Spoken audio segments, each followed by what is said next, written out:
we have this layout line that we're cutting to, and then this layout, and another one on the other side, and this layout line here on the bottom. But all I want to do with the draw knife, particularly because this is a wide section, is I'm going to come in at an angle, and I'm cutting the wrong face, aren't I? So this wants to cut this way. Yeah. But what you can see is I'm just cutting parallel. I'm cutting a bevel or an angle parallel to that line. And you're not trying to take all the material across the full width of the part from the beginning. And then I'm gonna just flatten in between. And one thing you can see is I haven't touched up here. Right. I don't want to do that because this is going to be full diameter here. So now what I'm going to do is cut another bevel right to the line with the spokeshave.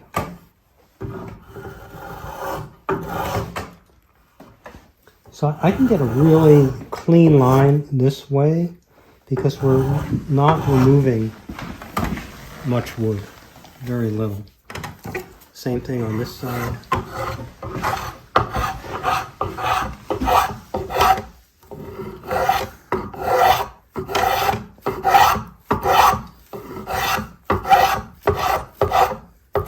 Try to hit that line, but leave the line, always leave the line.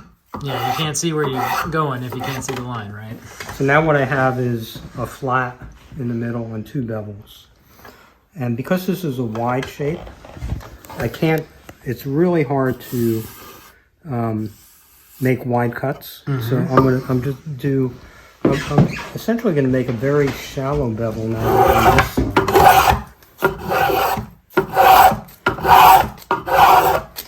I'm going to replace this bevel, which is about 45 degrees. So now we've got the flat, and then a bevel like this, and then a bevel like that. Right. But I'm replacing this entirely with this new bevel. With that shallower bevel. Yeah, I'm just removing most of the material, but I'm only doing it on one side of the leg. Until I get right down to the line again. I'm now back down to one bevel. So now you have one wide facet that runs basically from about here to the edge. Yeah, same thing here. Replacing this bevel with a bevel like this. You only do this on really wide parts.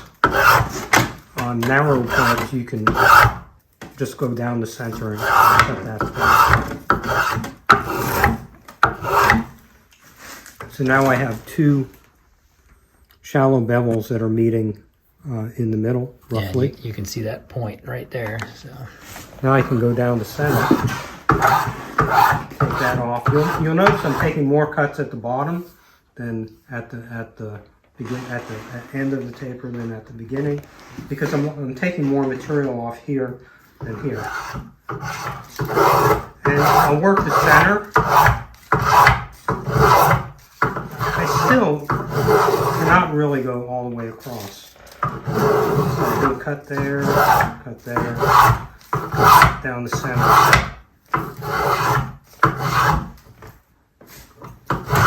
Until I'm flat. and you'll notice that he's always skewing the spokeshave. It's never just, squaring it right up to the stock and pulling straight down. He's got it skewed. Now, if you do get tear out, higher skew angle and lighter cut often helps. Okay. Or changing the skew angle. Again, my approach is to get a good shape and not worry too much about surface quality. Well, and at this point, it's kind of a fool's errand, right? Most of the surface is going to go away. Yeah. So we're going for a flat this way and a flat taper this way. And that looks pretty good. Not Nice. Perfect, but that's okay. You want to do one more? Sure. Just a quick reminder that if you're interested in building one of these beautiful Berea ladder back chairs, you can find everything you need from manuals to parts over at jointeffort.net/BLP. And if you're following along with these videos and you want to make your own practice leg, there is a template also available on our website, and there's a link directly to that in the notes below. So you want to leave about 1/4 of an inch to that line with the board. Well, I'll follow I feel like it's easier to get a really clean line with the spoke shave. Okay.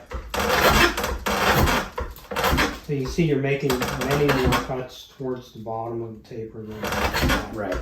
You're moving more. Because I'm not looking at the line, I'm just looking at that taper that I cut. Taper, yeah.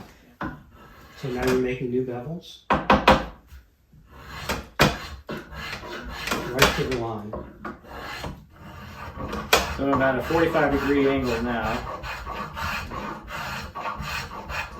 And then about half. Yeah, one side half, very shallow bevel, right to the line. So you can feel that corner get sharp again. Right. When you get there.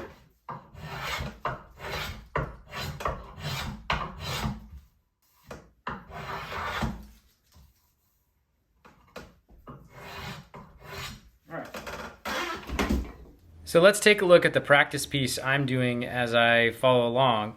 You can see as you sight down the line here that the wood is not wavy. You want to try to get this as straight as you can. You can also see that there on the surface here there's some chatters. That's a pretty wide cut, so there's a greater chance that you're going to get some chatter, but it's also a sign that you're either trying to take too much material with one cut, or if you are taking a light cut, that maybe it's time to sharpen that spoke shave. The lighter cut is something you can adjust immediately, and if it doesn't solve the problem, go and sharpen your knife. On this other side, you can see where I had some grain reversal, and even though I was tapering this face, the grain was running up in this direction. So as I was using the draw knife, I had a blowout. But if you look out here on the end, you can see that most of that is going to get cut off in the second step of the taper. And the only point that really has to be full thickness is right here in the middle where the square touches the edge, because this is going to be a circle. So the only place where this shape is actually going to end up in the finished part is right here in the center of this layout square.